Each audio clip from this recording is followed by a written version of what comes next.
Hey guys, welcome to the channel. Today we're going to be cooking fish tacos from scratch. I've got really good memories of this dish from a restaurant in Brixton in London when I was visiting friends and family. This was probably a couple of years ago now, but I haven't eaten this dish for a while and I haven't made it for a while. So I wanted to make it for you here today. We're going to be elevating this dish to the next level. We'll make the tacos from scratch. We went down to the Gold Coast here in beautiful Queensland to pick up the fish. Let's get on with it. Let's get on with the video. Hope you enjoy. Like and subscribe. Let's do it.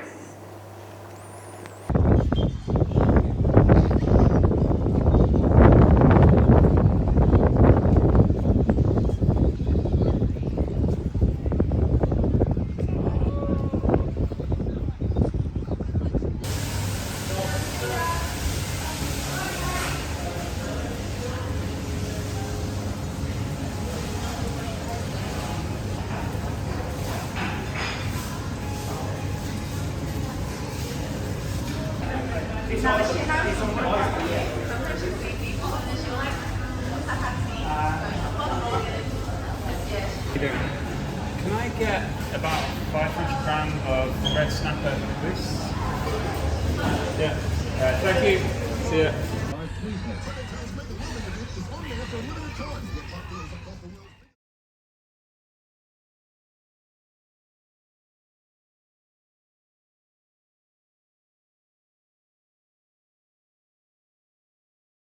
Right, first job for us is to pickle some veggies. A really simple and easy way to remember how to make a pickle is 3, 2, 1 pickle. 3 parts of water, 2 parts of vinegar, and 1 part sugar. That's a good base for a pickle. So 300 grams of water. 1 gram of water is equivalent to 1 milliliter. So same. 200 of vinegar, 100 grams of sugar. So take this up to 600. Nice pinch of sea salt. We're just gonna bring that to the boil to dissolve the sugar, dissolve the salt. Next, we're just gonna chop up our veggies for the pickle. So we've got some onion. So we just take that in half and just really thinly, finely slices. Like about 1 inch long. Just take your time to make them paper thin.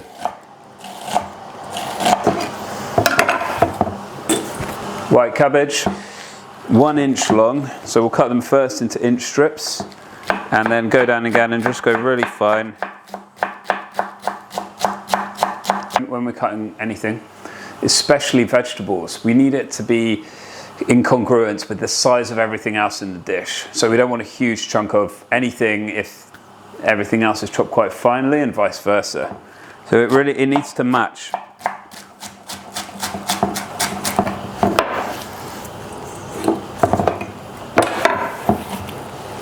And jalapeno peppers. Into the bin.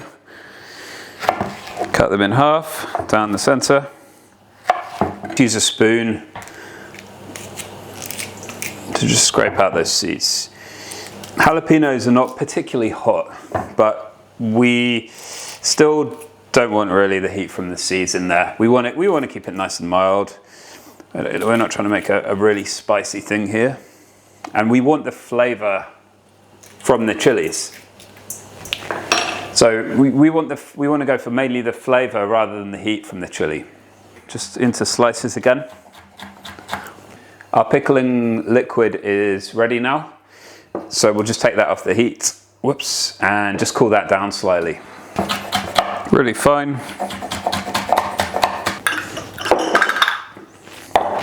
So we've got a couple of mason jars. We're going to fill the jars up with our mixture. We want to do this as early as possible. So if you can do it a week in advance, great. If you can do it a day in advance, that's okay. And even an hour in advance, it's still worth doing this. It will give an extra crunch to the veggies. It will give them that extra snap when you bite into it, which is what we're looking for that texture. That fits in one jar, which is great. Now we'll pour our liquid in there, our pickling liquid. Totally cover that right to the top. Just seal that off. That goes into the fridge to rest for as long as we need it.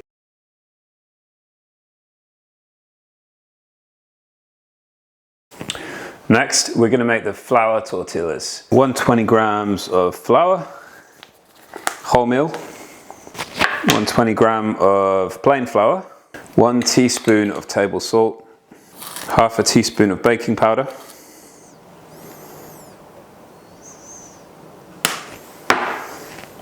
and 120 grams of salted butter. We're going to rub the butter into the flour now. And we're just looking for that breadcrumb consistency.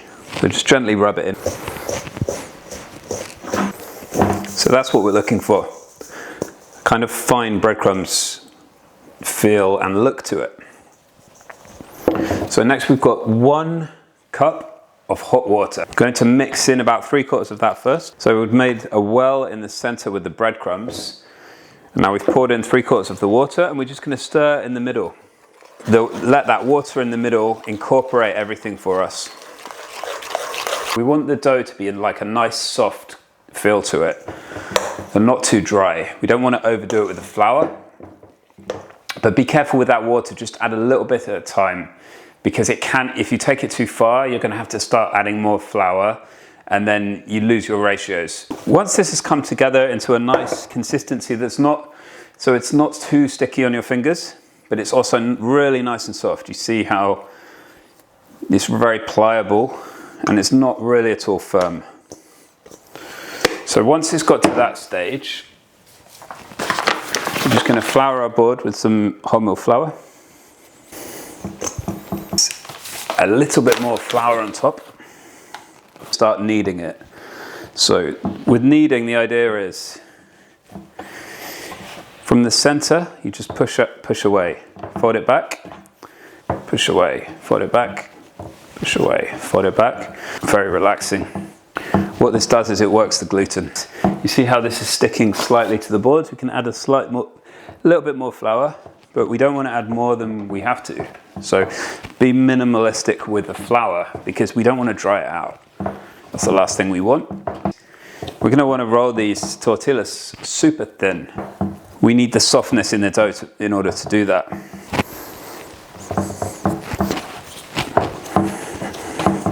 So work this for 2 to 3 minutes. I think wholemeal flour is a really nice touch in the tortillas. It gives it a really nice color. It gives it more depth of flavor with the grain. And it just makes it a little bit different. It makes it stand out a bit from your kind of store-bought white flour tortillas. So that little bit more rustic as well, which shows that it's homemade, which is the beauty of it. Right, so once we've kneaded that for a couple of minutes, we're going to rest it. So a little bit of flour into the bowl. And our dough. We're going to cover this with a tea towel and just put it to side to rest for about 40 minutes.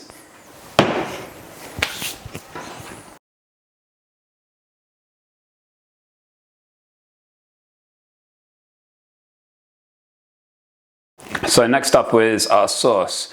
We've got in a bowl 100 grams of sour cream and 100 grams of mayonnaise. We're going to add juice of 1 lime. With lime, sometimes they don't always have that much juice ready to squeeze out. We can get a fork and just like to make some incisions all the way with a fork, right the way to the back of it. It just gets the juice flowing out of it a lot easily. Look at that. And it makes it a lot easier. You can always tell when you buy limes how juicy they are from the weight of them. Just feel it. Always the heavier ones are more juicy. And we're always using lime for juice. That's really its only purpose, is to juice it, unless we're using something with a rind. want it really acidic and sharp, this sauce, because we're going to have the crispy beer battered cod from the fryer, and then we want something acidic to cut through that fat from the cod.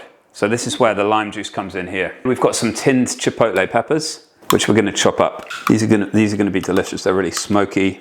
Just chop these. They're not too spicy.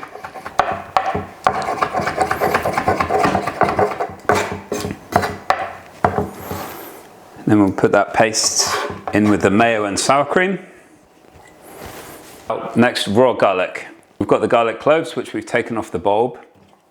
Quite an easy way to de-skin them is to just put our knife on top and just give it a quick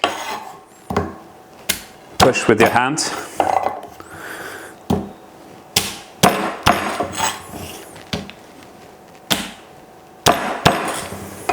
And then you'll see these skins come off really easily. They just slide off, those papery skins.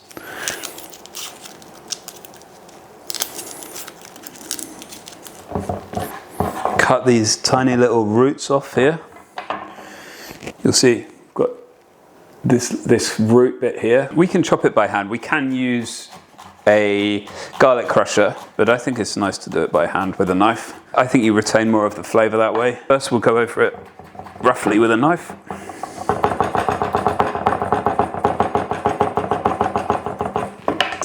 Little trick here, we're going to get some sea salt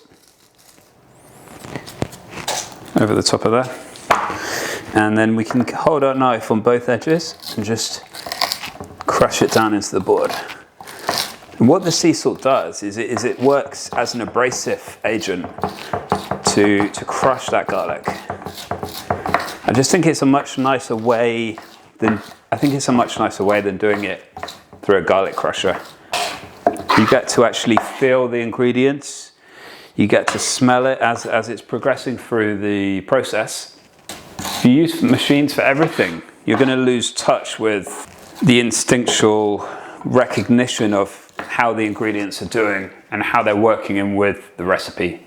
There's sometimes where it doesn't necessarily serve us to labor away for a long time on something, especially when we're using aromatic. I like to do it by hand. 1 teaspoon of this garlic. I don't want to overdo it. I don't want it to be all garlic, I want it balanced. Just bring that together.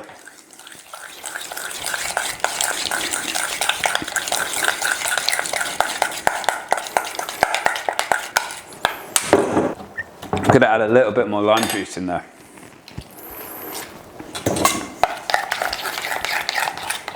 That's good, I'm happy with it. All right, next, we're going to move on to cooking the tortillas.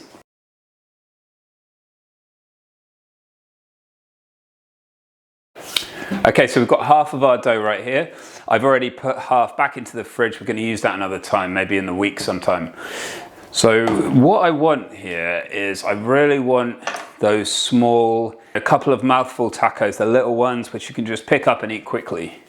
So we're gonna make the tacos quite small because I want them to be those, and I think those look a lot cooler as well. So we've got half of our dough. So I'm going to cut that into 4 times 24 pieces. This may seem really small, but because we're going to roll them out so thin, this is actually the right size. So in half again. So essentially we're just cutting it in half, cutting those in half again, and then cutting those in half again to make 24, which is a really good way to keep the size consistent. No weighing every ball or anything like that, because they don't have to be exact. And actually I think it's quite nice if they're a little bit random sizes to some degree, because that way it's obvious that they're homemade. Okay, now I've got a gas stove on, I've got a non-stick pan. I'm going to get that quite hot, because what we want to do is we want to get that color on there, that slightly golden, even blackened spots along the outside of the tortilla. That's going to happen because of that butter in there. It's going to give it a nice color. But we want to get that hot because we're going to cook them quickly. And because they're so thin, they're going to need to hit a really hot pan to get that color on the outside. So flour down on the board, one of our little taco dough balls, a little bit more on top. We don't want to put too much flour on there because we don't want it to dry out. How to roll these: rolling pin in the middle and then roll out from the middle. Move it around again, from the middle. Around again, from the middle. Always rolling from the center to keep the even thickness. We really want to get these quite as thin as we can, because we want them to be malleable and soft when they're cooked. That's perfect. Okay. Into the pan. We can start rolling the next one out now. Okay, flip that over. They really only should take about, if we've rolled them thin enough, they really should only take about 20 seconds on each side.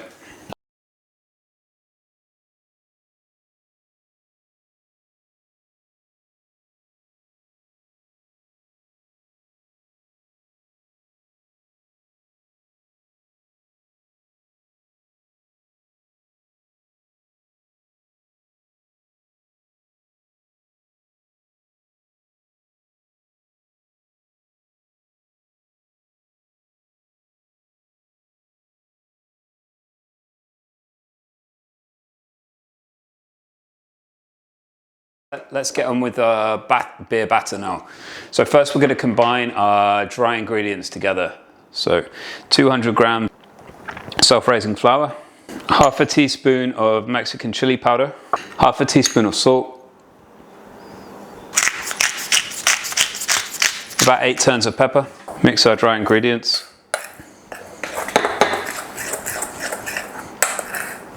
And again, like when we made the tacos, we're going to make a well in the center of this,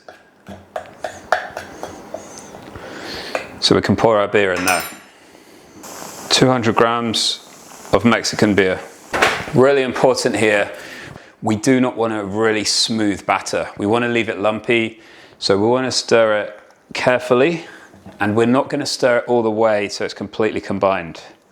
We're just going to stir it so that it's roughly combined.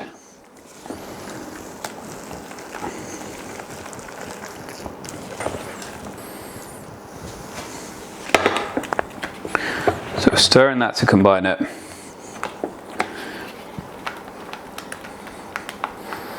Notice how it's still very lumpy.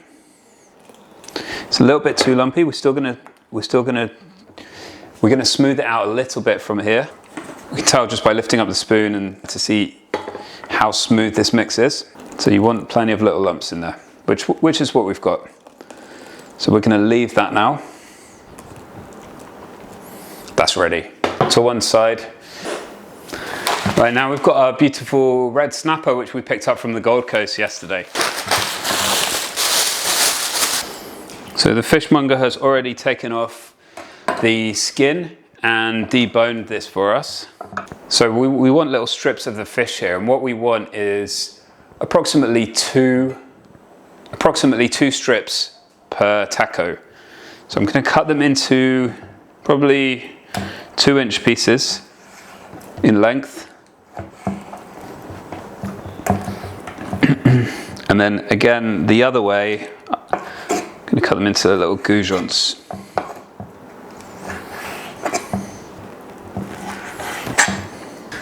Red snapper is actually one of the nicest white fish that you can get around here in Australia. It's a good price as well. It's very sweet. It's very delicate, absolutely perfect for what we're doing for these fish tacos.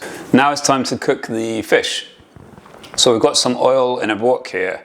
I want to bring that up to a nice high temperature. We have to be careful here, so we're going to keep a close eye on it, and I've got a temperature probe. While we're waiting for the oil, we can prepare our fish through the batter stage. So right here I've got about 100 grams of flour, and I've just mixed in a pinch of Mexican chili, a pinch of salt, about half a teaspoon of salt. And we're going to put pieces of fish into this, mix them through, coat them in flour, and they're ready for the batter. Okay, so the temperature is looking about 160, 165 now. We can start to put the fish in. Using a temperature probe is the best way to check the oil if you're doing this. You can use a small piece of bread to see how quickly it cooks, but I would recommend using this because it's far more accurate. So now we'll take our fish, which is covered in the flour, into the batter. Just hold it on the edge and just drop it in the oil very carefully away from you. Then the fat splashes away from you, you're not going to burn yourself. Evenly around the oil so they don't stick together.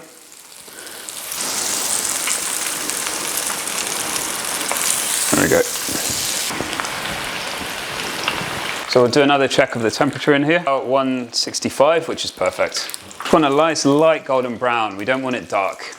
We don't want Star Wars fried fish, okay? We don't want them to be a little bit on the dark side. Okay, perfect.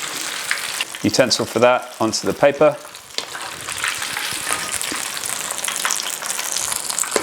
Onto about 2 or 3 layers of paper towel.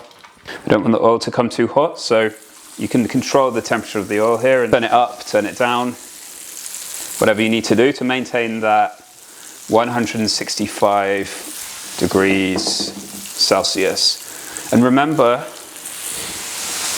never leave this. Always stay next to it when you're using hot oil, because it can be dangerous if you leave the oil on. It's perfect. It's in the low 160s, so that's absolutely perfect. I would prefer to have it slightly lower the temperature than we want, than too hot, because when the temperature becomes too hot when we're frying, it becomes out of control. Now you blink and then it's already too dark. We've overcooked it. These are perfect, and I'm going to take them all out straight away. Turn the oil off immediately, and as soon as they come out of the fryer, just a tiny bit of salt over the top, just for the outside.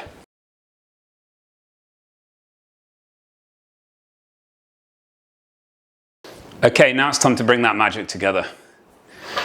So we're just going to grab one of our soft tortillas. I've warmed these through slightly in the microwave from earlier. So we want a bit of our sauce, our chipotle sauce, sour cream. Going to take a little bit of our pickled veggies and just drain off the excess pickle liquid from it. That's going to go in first. Couple of pieces of fish, a little bit more pickle.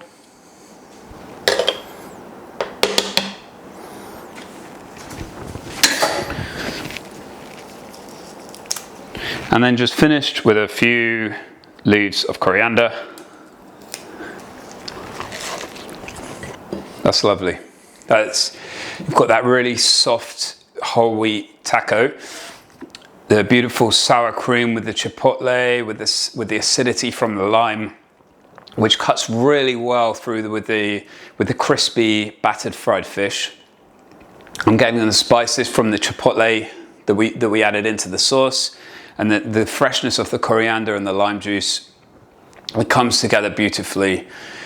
I want you to cook this dish at home. Let me know in the comments how it goes. Enjoy. Thank you.